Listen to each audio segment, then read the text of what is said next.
You the co-host. Yeah. So this is chapter 5 of Bhagavad Gita, and we begin with Shlok 22. You want me to read or you Yeah, go ahead. Yeah.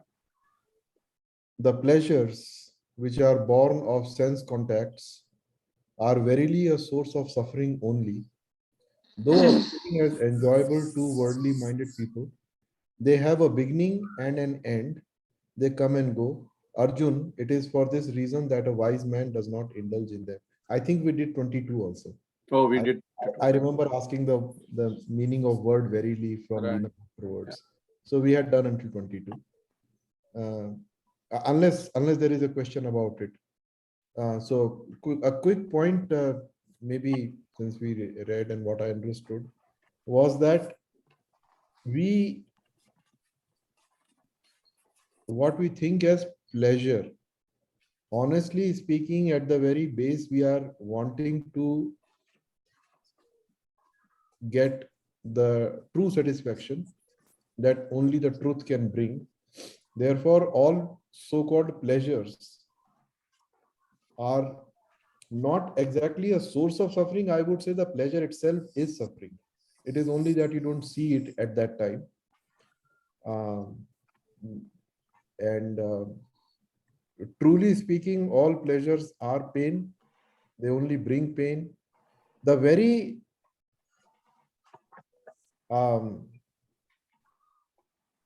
choice of identifying with something in order to extract some pleasure out of that is suffering. Because to be honest, even pleasure and pain is secondary. The very thought that I or the sense contact can bring me something, the belief in that is Yeah. the belief in that is suffering. That belief has to go, that so-called attachment, or rather identification, that this can bring me something, can only happen when you are not alert. If you are alert, then you will know that this is conditioning. It has happened thousands of times before, and it never brought me any joy, and I'm still again in the line for the same thing.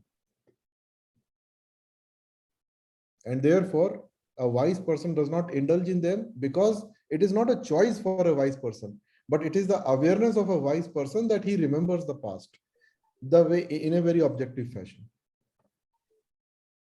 Otherwise, there is no conditioning. There cannot be anything repetitive. But Prakriti is maintaining that repetition only because people choose to know. How can you even know?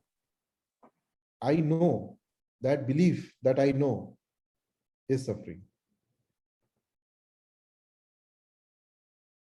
I It's through the experiences only, I guess.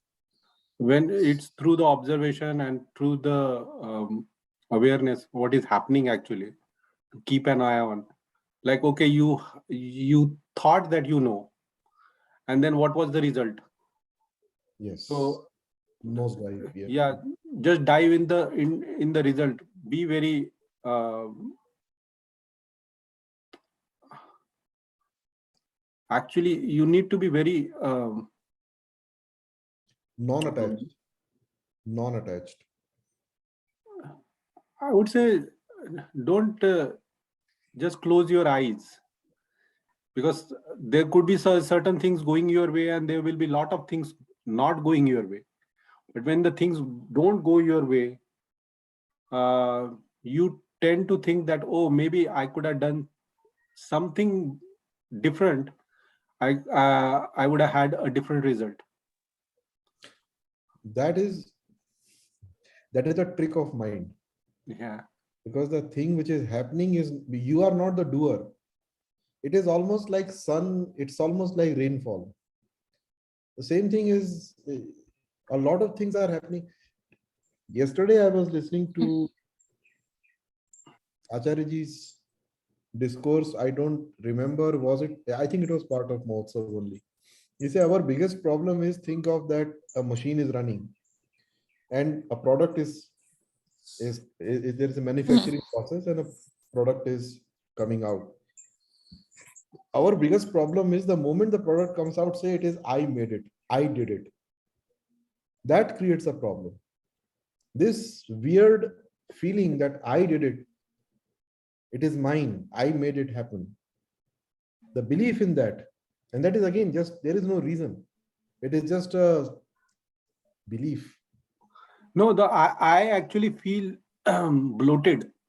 Yes. It feels because it is empty, and it is always looking to fill itself with some kind of accomplishment, some kind of success, some kind of accolades, praises. It is always looking for those things, right? So whenever it gets a chance, it does not want to Let give that up go. on that chance. But every time I have let that go, and I'm still working on it, but a few times I have done that. Every time I have let that go, it has deepened my peace.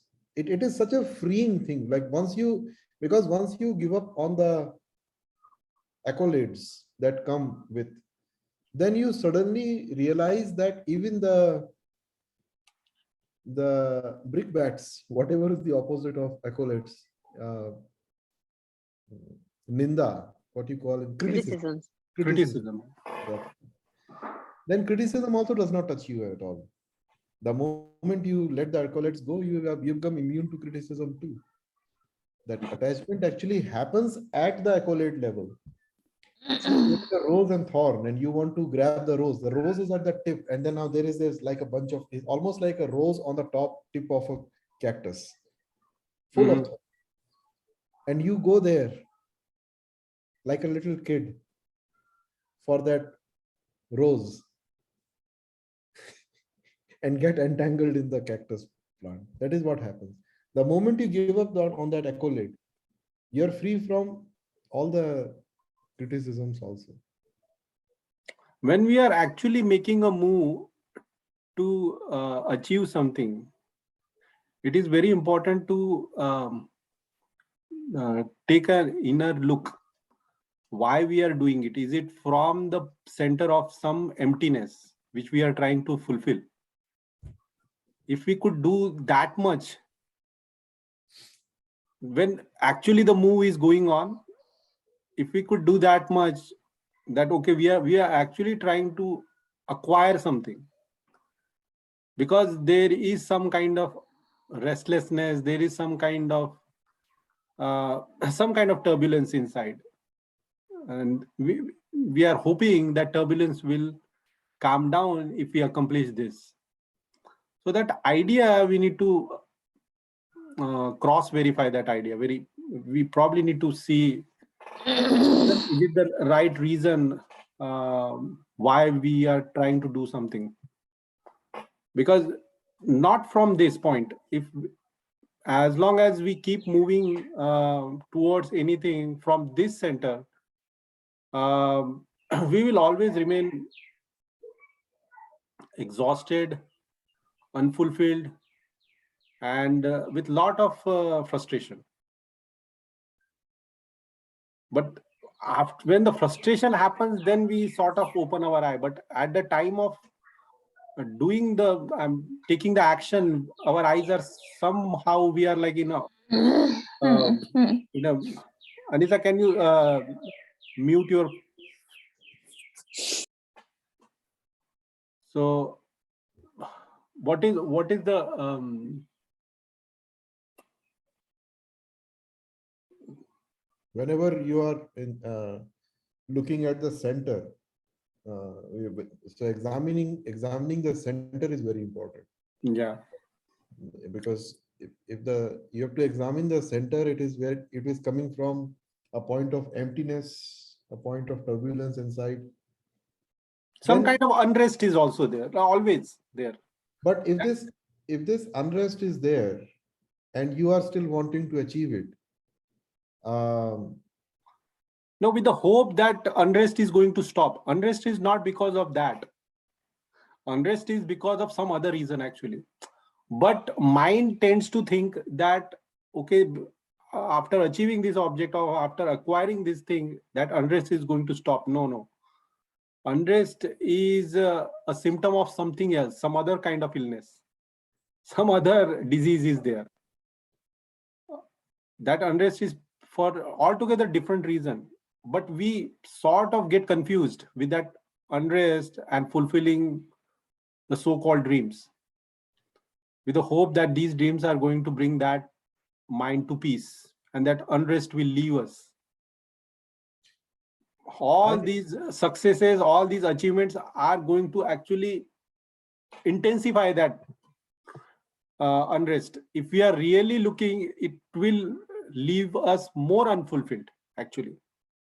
But many people get distracted by the successes and then they sort of forget for some time. But that unrest will come back again on its surface. Are there any degrees of this unrest? Because you said that makes you more intensified. So that means there should be a possibility of getting it less intensified also, because unrest also has got a degree like from 0 to 100 or something. Less intensify is because of the distractions, because of the overpowering of unconsciousness on you. The unconsciousness is actually overpowering you. That's why that unrest is not very it's not very discernible right now. So you tend to ignore it, or you tend to let it do its business on the background, but you keep yourself engaged with some other things. So that unrest is there, but you don't really realize that unrest is there. So in certain situations, that unrest again come back on the surface, and then you think, oh, maybe because I did not do this, that's why I'm feeling like this. So maybe if I should do this, then that unrest will stop. No, unrest was there all along. Now your mind is associating different things. Mind is thinking, because mind is trying to solve that unrest. But we do not realize, and scriptures have so many times tried to expose it to us, that unrest is something which mind can never resolve. Mind can dissolve in solving that unrest, but mind cannot resolve that unrest. Mind can dissolve, but it cannot resolve that unrest. So that mind fails to acknowledge and fails to understand. And it keeps doing this monkey business of trying to fulfill this, trying to achieve this, trying to acquire that, thinking that that unrest will go away. And it gives an impression that it is going away, but it has never left you. You just got yourself in a position where you sort of are so distracted that now you feel like that unrest has left you. But it has not left you. It is just there in the back burner somewhere. But right now you are caught up with so many other distractions that now for a moment, for few moments, for few days, you tend to forget that unrest. But unrest is not going to leave. So intensification of that unrest is actually is a journey towards the truth. That unrest will not leave you, and living with that unrest happily is the real joy actually. Be so comfortable and happy with that unrest, and that unrest does not leave you. It does not, but it gives a different kind of joy. That unrest is for the unlimited. That unrest is for the unlimited, and that will not leave us until the day of the grave. Yeah, that is not going to go away. And in our last days, it will be extremely intensified, because at that time your body will be not in that situation to do much. So you will be left with no options. Mind will be left with no options but to face that unrest. And that time, that unrest is so difficult to ignore. So better we get used to it now, and learn to live with it, learn to keep working on it. And that unrest will have these when you are doing something worthwhile, when you are putting your energy to the right cause, to right reasons, when you're doing something worthwhile, that unrest is not unbearable. It's the unrest is there, but it's not unbearable that it is like leaving you absolutely, that you cannot even do anything, that is taking you to depression or something like that. It's not like that. Unrest will be there, but you will be living very joyfully with that unrest. That unrest is a different kind of, I mean, I can just compare it. Suppose you are madly in love with your beloved, and you have a hope, and beloved probably is living some other city or some other town or somewhere, and maybe for a long time you have not seen your beloved, and now you have a hope that you probably would be able to see the beloved, but you know for the fact also that it is not going to be easy, or probably it is. So you are doing everything what you can do in your position to meet your beloved, but it's not happening for whatever reasons. It's not happening. Now there is some kind of unrest, and there is some kind of lingering, but you don't want that lingering and that unrest to go away, because that is actually making the life worthwhile. You are actually living with that uh, that feelings. And I'm just saying, I'm just comparing this on the worldly platform, but this the beloved we are talking about is that eternal. And when you have that you know that uh, you have a long way to go probably, and maybe your lifetime is short to get there. But this feeling is almost similar to that feeling with the material beloved also. It's similar to that you are living in that pain, but you don't think that that pain is pain. It is pain, but it is also life. So it's a different quality. I'm not sure, I mean, you have to be really have fallen in madly love with somebody materially to understand or make any sense of it. Otherwise it'll be very hard. It'll be very hard. And I'm not sure, Vikramji, how many times this phenomena has happened to you. It has happened to me a few times, so I can talk about it. So Are you talking of viraha? yes, I am talking about viraha. Yeah. So this viraha has a different quality. It is some kind of unrest, or it's some kind of heart pain actually. But that heart pain makes life extremely joyful. And many people on this plane, many people do some very beautiful poetry. Some extraordinary literature has been written in this state of mind. Some extraordinary arts have been created in this state of mind. So it's a different quality. And when we are talking about a spiritual viraha, or that heart pain, that has totally different quality. It's similar, but many folds actually of this one. So, and compared to that, none of the material objects and the pleasures are nothing actually. If you give a choice to the person who is living in that pain, any other material objects, he will always choose that pain. He will say, no, those material objects mean nothing to me. Forget it. Those objects and those pleasures, they are absolutely futile.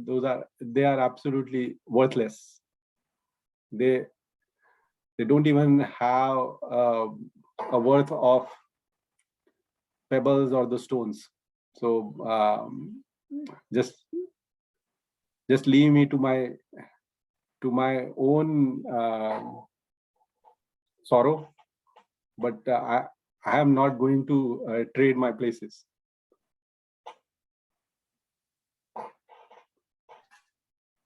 Any sense, Lina, Anisa, any sense it is making? I'm not sure. Yeah, so you're basically talking about like suffering is pleasurable or becomes some way of, I mean, you're suffering, but you're kind of getting something out of it, unfortunately. Maybe. It could be misconstrued because there are people who draw pleasures from suffering. I'm not talking about that. This is a different quality of suffering, and it is very elevating for the consciousness. Actually, it is that person is actually on a personal level, he's very much elevated in whatever he does, and his outlook towards the world is also of great compassion, actually, because he himself has borrowed so much of trouble for himself by signing up to this. So any worldly pains or sufferings do not mean anything to him.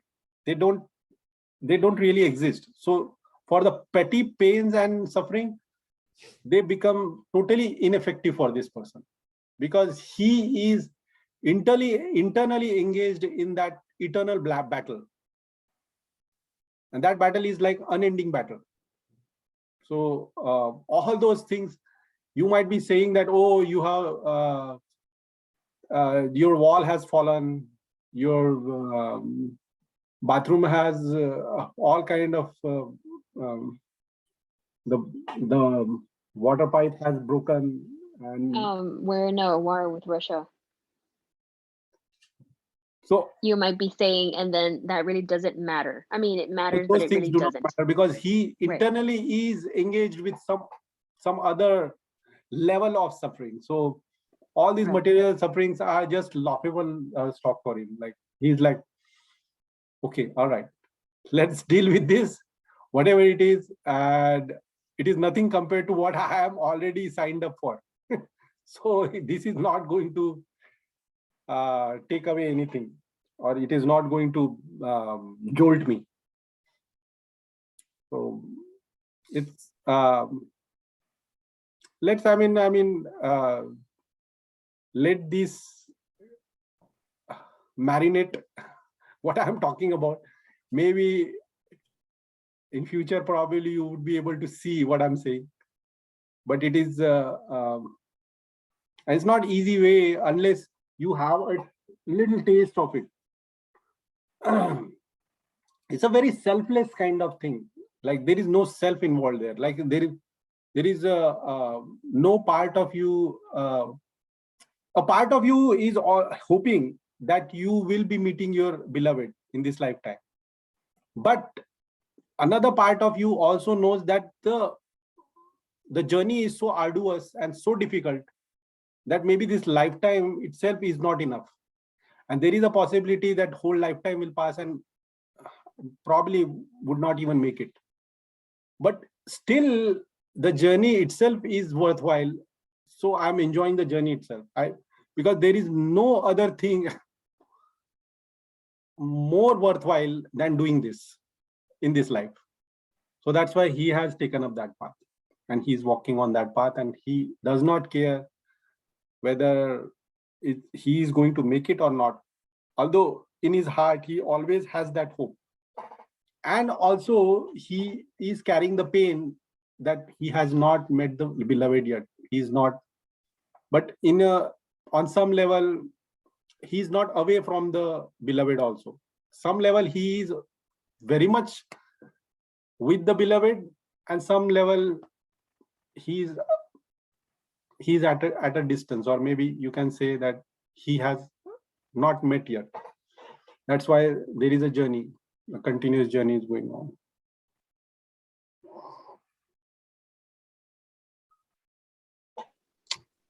So number 23,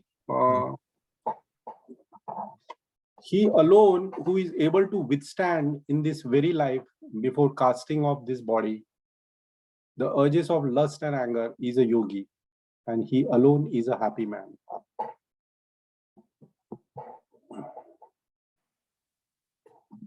Okay, let's see. This is number 23rd.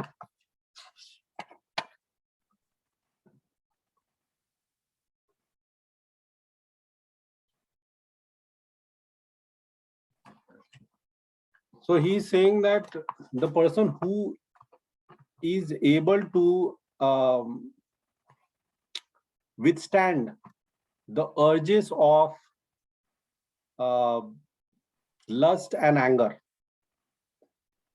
or the desires and anger, he is a real yogi actually. Before the physical death, who has reached to the point where he can withstand these urges,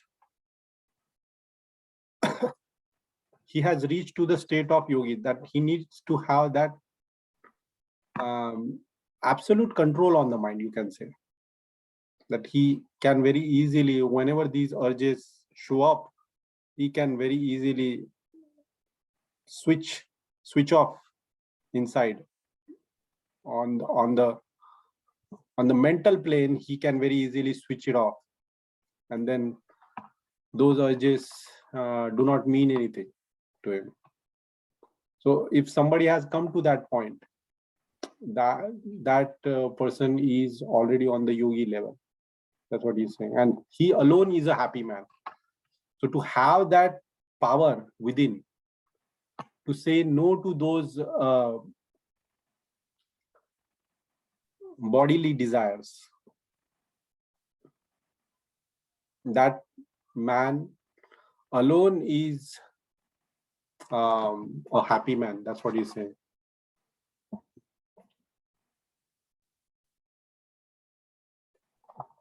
And probably he is the bravest one. That's what he's saying.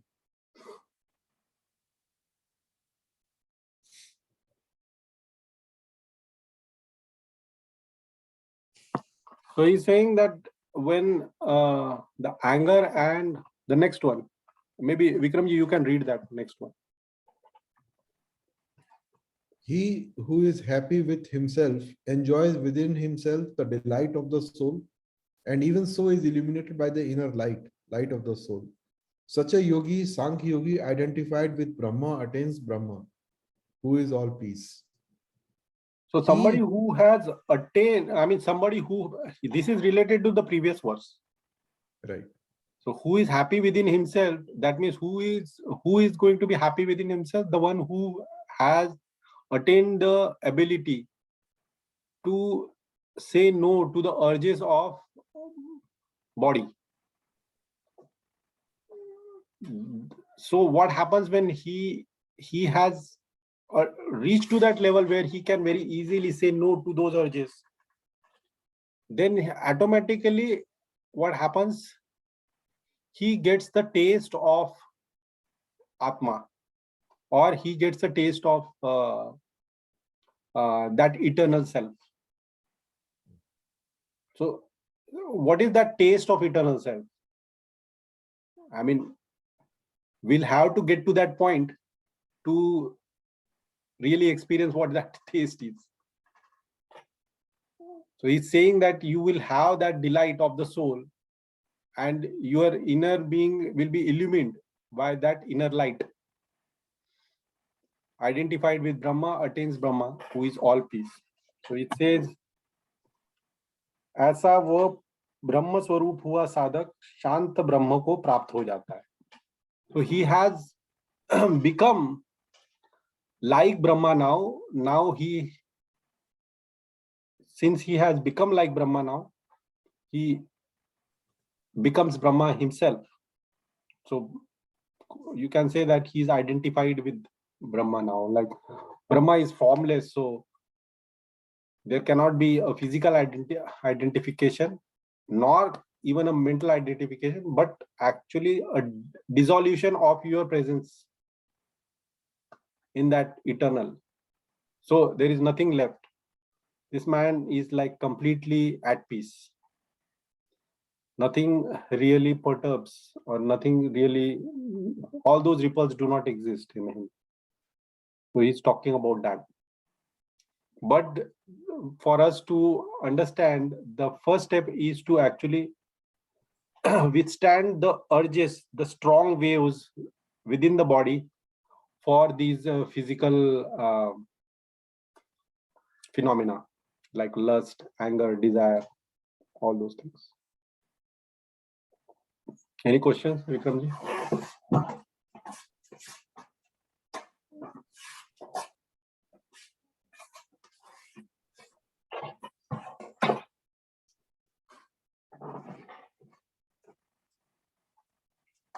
Anything coming?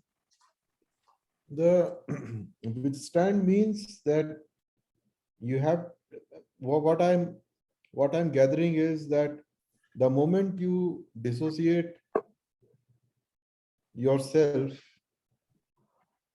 from the sense contact, the sense subject object, or the sensory perceptions, then see, the desire essentially is at the beginning you said that desire really is for fulfillment. And the fundamental fallacy that happens is when you think that this contact between sense objects is going to bring you that. So if you detach from that, then the anger, which mostly is a result of unfulfilled, I wanted this thing to give me this, I did not get it, so I'm angry. There is no question of that. So one who is able to withstand, it kind of makes you think that withstand is, I mean, this is the person who has not yet worked on the first part. Because if you have worked on the first part and you have become clear and you remind yourself to become more and more clear about it, that the thing that I am having in front of me as my object is not going to give me what I really seek, then the frustration and anger that ensues, that is likely to follow. You are detached from that. So you have nipped it in the bud. Like if you, earlier I was saying that thorns and the flower, the moment you say that this flower is not going to give me what I am really seeking, then the frustration that flower will bring, you are already detached with that. So it's there to withstand really?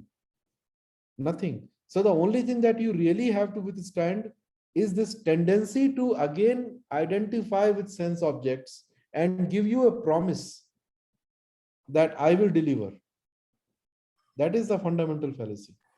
What you're talking about is are the qualities of the Shravak actually. And what we are talking here is about Sadhak. What is the difference between Sadhak and Shravak? Shravak is somebody who is an absolutely good listener.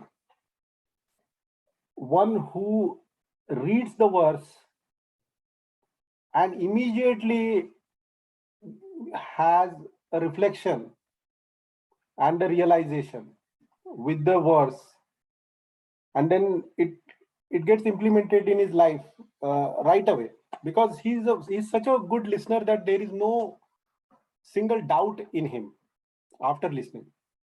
So his mind is on a different quality, it's a different level altogether. For that person who listens, and who listens so deeply that in listening only things have transformed for him, is that means the end of it actually.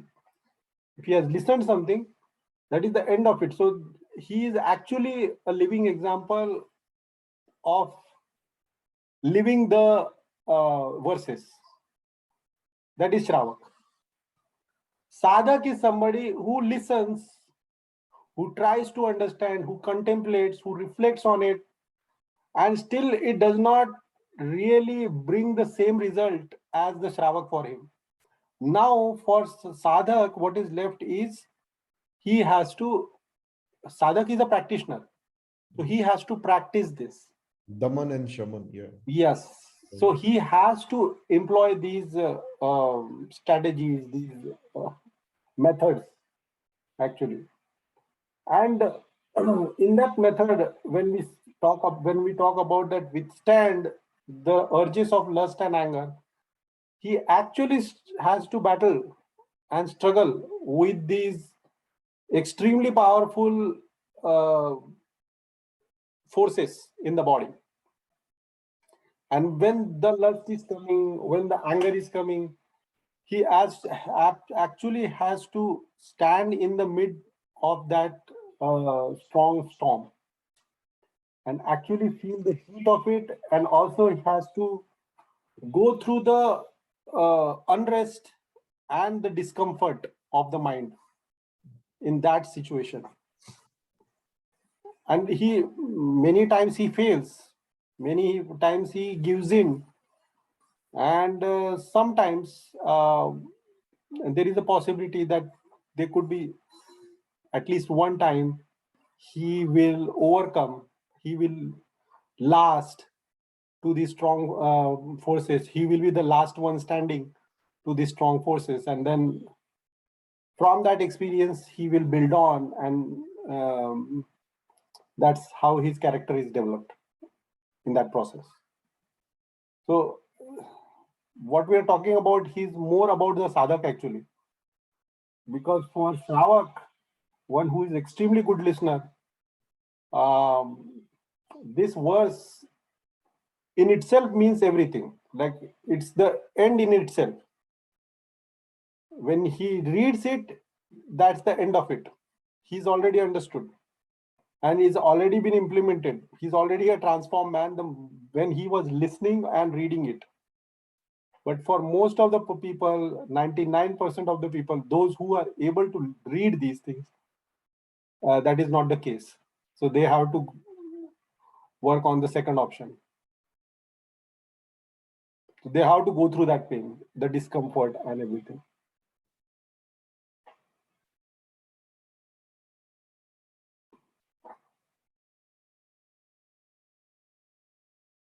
Anything, Anisa, you have anything on that?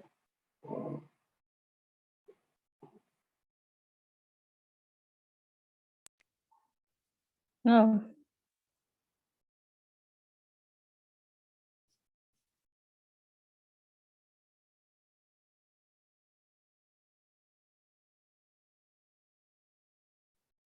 The seers is number 24 or 25 now?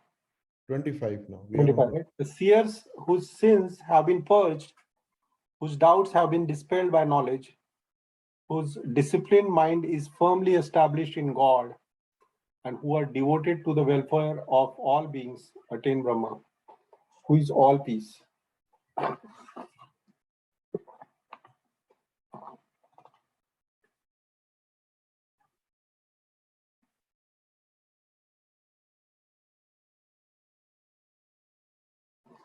So he's giving like examples now. So all those seekers who have complete control over their body and mind now, whose all their doubts are, they don't really have any doubts anymore in their mind, and those who are firmly, whose mind is firmly established in God and also devoted to the welfare of all the living beings. That means such a compassion has arisen within. Now he can't even hurt a single worm. Walking down the street, he can't even think of unconsciously crushing a single worm. So his heart is moved by every living object in the world, So his heart is devoted to the welfare of all the living beings. So somebody like this, somebody who is living their life like that, they are qualified to rest in peace with Brahma. Or rest in, when we say rest in peace, we can say rest in Brahma. Those are qualified actually.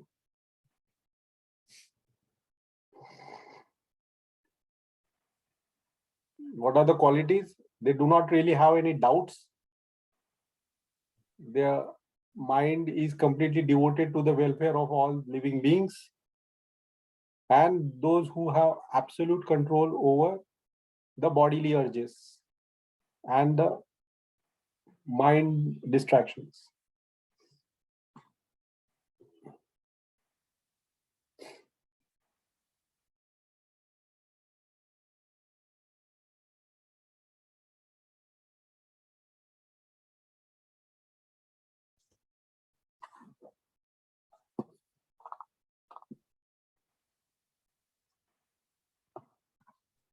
I think 26 is the repetition of the same. 24.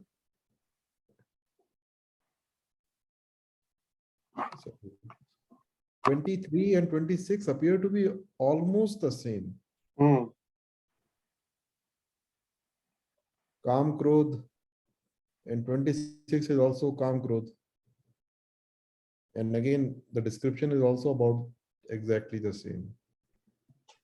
To those wise men who are free from lust and anger, who have subdued The biggest problem with this document is before each verse, there is a question from Arjun. That is not highlighted here. But that is highlighted in this book. Oh. So there is a question from Arjun. And to that, Krishna's response is, so it's only Krishna's response mentioned many places and not Arjun's questions. So, so I'm seeing there is a question. He says, so in the verse 23, Arjun's question was, उन भोगों में रमण न करने वाले मनुष्य की क्या विशेषता है? What is the quality of the man or the person who is not indulged in those pleasures? So to that, Krishna is responding to that. Number 23. Then he's saying, okay, so he's free of lust and anger and stuff like that. So if you are free from lust and anger and all the bodily urges, then Arjun asks the question, then what happens if somebody escapes all these bodily urges? Then what happens? To that, Krishna is responding that if you escape bodily urges like that, then you slip into the greater joy of Atma. The emergence of the joy of Atma arises in you when you are free of body-centric urges and pleasures. That was the response. Then Arjuna asks, who actually attains to Brahma? And then Krishna is giving number 25, that who is actually who has absolutely control over all his bodily urges, and the one who has the greatest devotion towards the welfare of all the beings, and his mind is firmly established in God, and who has no doubts, he attains Brahma. That is the answer. And then he asks, then what is the quality of the one who attains Brahma? So that is Arjuna asking. So number 26 is Krishna's explanation. These are the qualities of the one who has attained Brahma. He is free from lust and anger. He has subdued his mind and realized God, Brahma, or eternal peace. Now number 27, I think. Is it 27? Yeah, 27 and 28 together looks like.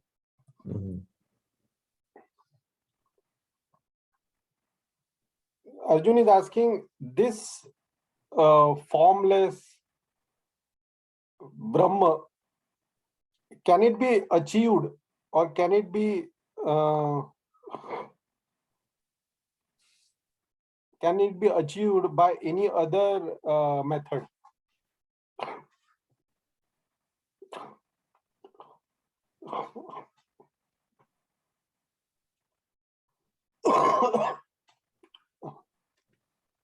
So he's telling him Dhyan Yoga, the path of meditation.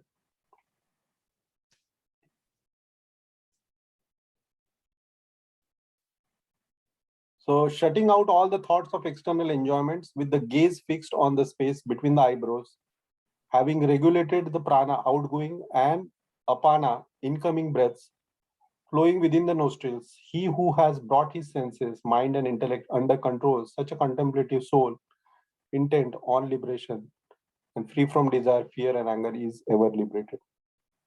So this is another method of finding that freedom or liberation from all the bodily urges. As somebody who is absolutely devoted to meditation. That used to be one of the methods, right?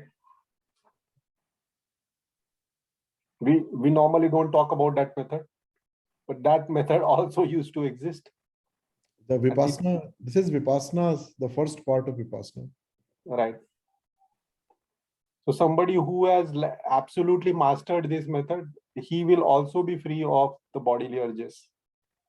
That's what he's trying to say, that he will have absolute control. So I'm not saying that the bodily urges will stop because physically it is impossible that your hormones will stop secreting. Your hormones will be there. Like if you are a woman, you will have the estrogen. If you are a man, you will have a testosterone. So all these hormones will be there and they will be doing their job.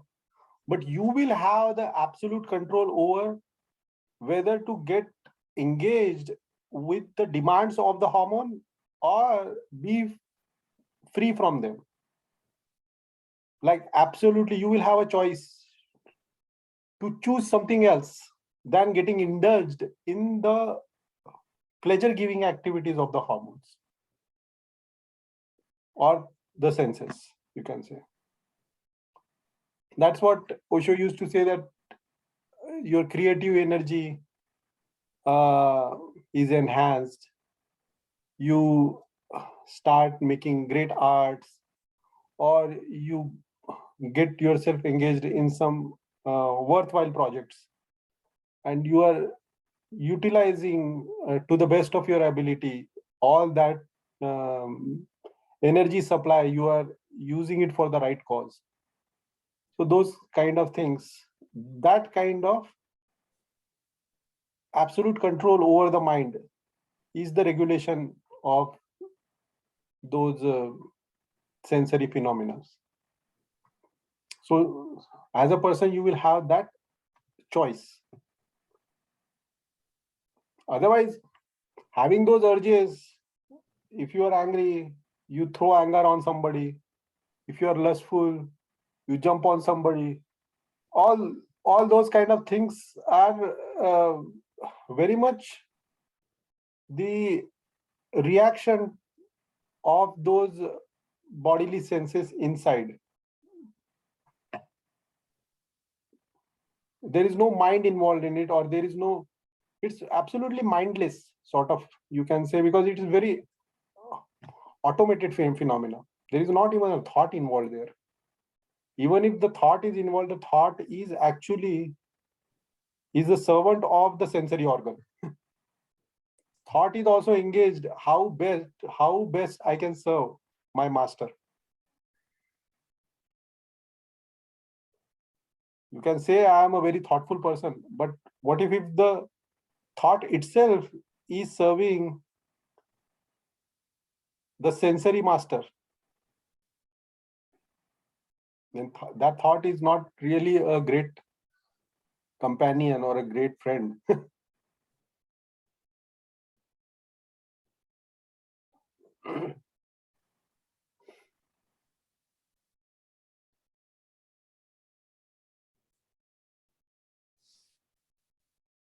Any questions, Vikram?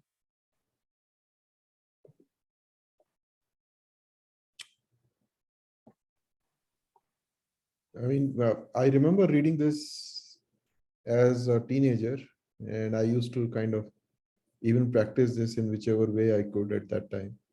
A little bit. And That's how you became so moralistic? You became, you were probably practicing brahmacharya. It helped initially, yeah. But it was, I mean, it was only very short-lived because I didn't continue this as a practice for a long time, but I did off and on this thing. And it did bring the mind more, it made the mind more sharp. So it is a very tangible thing, like those people who are looking for a tangible type of output. I did this for 1 hour and here is the output. The next 1 hour was very calm and quiet, and you can actually feel it. The best part of Vipassana is that it's a very tangible result. It just not I mean, it doesn't remain that way, but the result is very tangible. Immediately you feel a shift in inner calmness. But again, it is end of the day, it is all plays of mind. So right. I don't pay too much attention to on that now anymore. We have only left one more shlok in this. I think let us finish this chapter. Right. And next then time next time we can start with 26. And I think there is not, yeah, you want to take 29th? It is pretty much the conclusion says the same thing. Right. Having known me in reality as the enjoyer of all sacrifices and austerities, the supreme lord of all the worlds and the selfless friend of all beings, my devotee attains peace. And M is capitalized, my is capitalized. So this is basically coming from the truth. And my devotee attains peace. I think it simply means that the devotee of the truth is not even looking for peace. I mean, all kinds of this dimension expectations have dissolved and attains peace because that expectation is from the person is no longer there. As you said, I wrote it down, very good word you said. I think that applies here. Unrest is something that can't be resolved, but in the process, the mind can be dissolved. So if the mind is dissolved, then whatever remains, you can call it peace, but technically it should not even be called peace. It just something, nothing remains, and that nothing is everything. You can call it peace. Yeah. That nothing comes with the joy of not having to bear the suffering of all the things which are something. Correct. All the perceptions, the external objects, internal objects, all the things that the images that we carry, right, everything is dropped. It's absolutely unburdening of the mind. That's why, even though it is nothing, but it brings a great lightedness inside. You will not have any burden or any pressure or palpitation. This is happening, that is happening. I'm dying. My heart is beating too fast. All those things will not happen. All those things may happen at the bodily sense, but it will not affect you. I doubt all those things will happen. Why? Because all those things are also the result of too much of thinking, and the thinking, the spinning of the thought process is because of the attachment towards a lot of things. Because you are worried about too many things. Yeah. You have so much of baggage. You are carrying so much of stuff. So that's why the mind is spinning, and it's non-stop. It is working. Even you are sleeping, the mind is working. Yeah. So that's how all those phenomena starts happening. Anisa was going through that phase. I had asked her to at least before going to bed read scripture, read for at least one or two verses, try to contemplate on them and then sleep.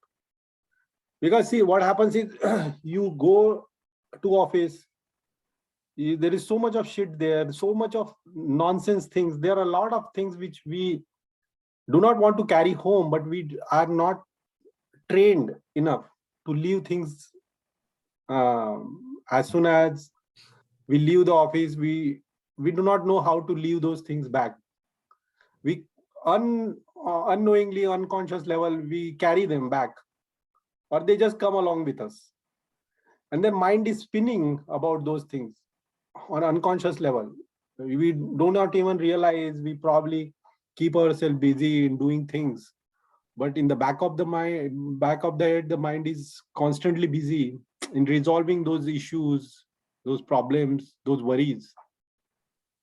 So reading scripture is one way of cutting them out, at least before you go to bed. It is like I was telling her, it's like we give a physical bath to us before going to our body every day. Without a mistake, we are missing a day. We're always taking bath, but we forget to give ourselves, before going to bed, we forget to give ourselves a mental bath. And that reading scriptures or devoting some time with the scriptures is a process of giving us a mental bath. So scripture could be very much it might be totally unrelated, but scripture has a great quality of it's like a detergent. It has a great quality of cleansing your mind, even when you don't know how it does it, but it has that great ability to cleanse your mind, even though it is temporarily, but that is good enough for you to have good night's sleep. You will not be carrying that garbage and not be churning all throughout the night. So yeah, these are just one of the experiments I asked Anisa to work on. Anisa, how long you have employed that method? 1 day or 2 days?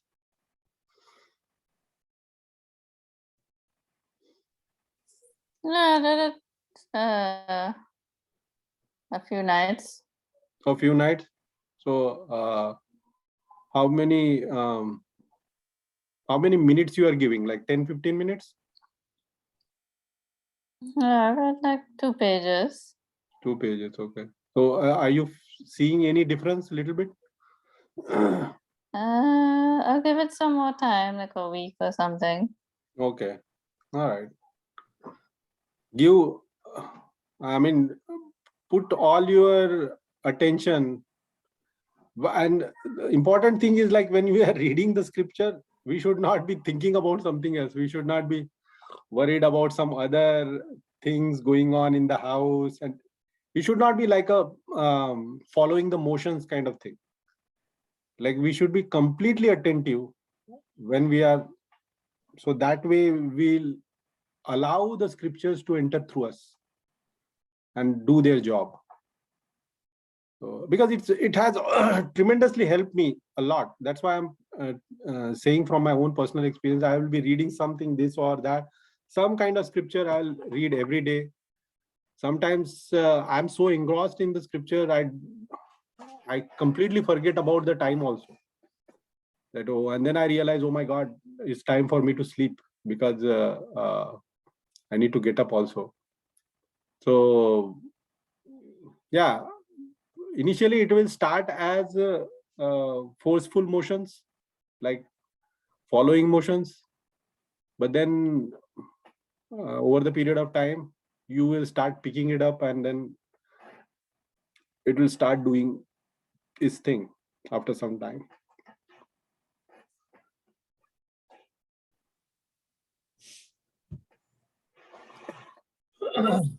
I think we are good. Any other questions, Lena? No, it's making sense. I like that last analogy about a spiritual mental bath. Right. And I had a conversation earlier with somebody else about you know, and I know Vikram was mentioning Vipassana and all that stuff, but I'm kind of still there. I need that sort of, I mean, just from what I've been told, and right now I had a conversation about that. I need to kind of take some time and make some space, some mental space for this particular activity. And I didn't mention this particular, you know, thing that we have, but you know, being more intentional about it. Because even as you're talking about, oh, you know, we should be focused, I am catching myself not focusing as much as I should. Mhm. So again, I'm the type of person that brings work home with me every single day. It never ends, it never shuts off. I mean, I was telling this person, this is my entire life. My entire life is work. And so I have one of those jobs and then like at 5 o'clock, it just doesn't turn off. I will carry it through the weekend. I'm thinking about it now. I'm thinking about it at 3 o'clock or 4 o'clock in the morning. I mean, it's just one of those things, but this is good. And it's weird that two different people in two different situations are saying the exact kind of the same thing, which is kind of interesting as well. So that's always important to kind of keep in mind. So thanks. Right.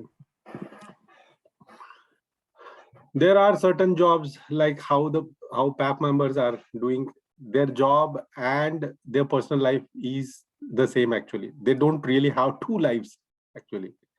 So for them to be thinking about the job even after the job hours, they have stopped working.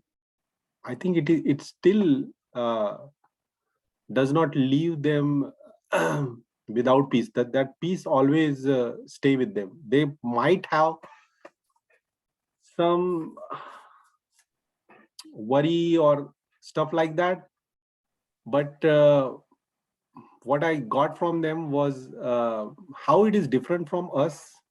That was my question actually to one of the volunteers. And what he told me was that if I'm carrying my work to my house, like after the working hours, that gives me a lot of stress, and that gives me some kind of fear and some kind of you say that you are losing your balance. You tend to lose your balance, and it brings some kind of instability.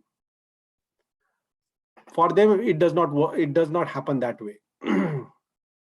Even if their work comes even after the working hours, it does not make them unstable. It actually makes them even more grounded.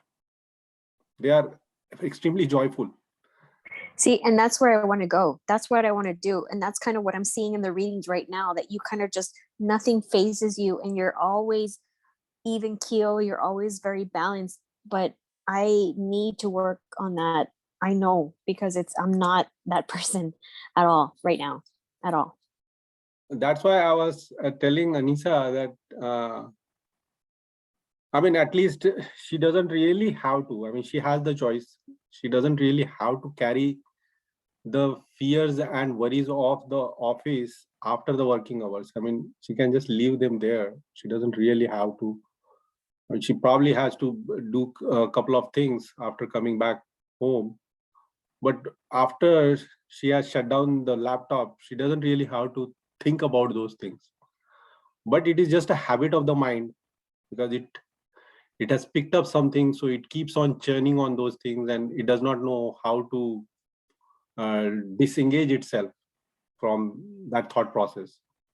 So that's when No, I think my problem is, okay, when I come home, I come home, I try to finish everything in the office, and then I come back, and then probably I think probably the thoughts, some of the thoughts keep popping up, the things that I went through the day, and I then could in have my sleep I I get could up have done and it better. I could have done it this way. I could have done it that way. Those kind of things. yeah, you're thinking about like whatever mistake or whatever conversation you had with this one or whatever. But I see. in the night I get up like some odd time in the night I get up and it seems like my pulse is racing in the middle of the night. So I know something is wrong there. I see. Right. I So, see. so this is just Subconscious. a method of disrupting that continuity of thought, like thinking about the same thing and it doesn't have anything else, so it just keeps. So the idea of reading scripture is like give mind something bigger than what is it's holding on. So when it's holding on something very petty, so when you're forcing mind to hold on to something very big, or at least make an attempt to hold on to something big, and automatically all the petty things drop. That's the idea. So and You're saying like every day, Monday to Friday, I had to yeah, read scripture after work, after work. Yeah, I mean before going to sleep. I would not before say sleep.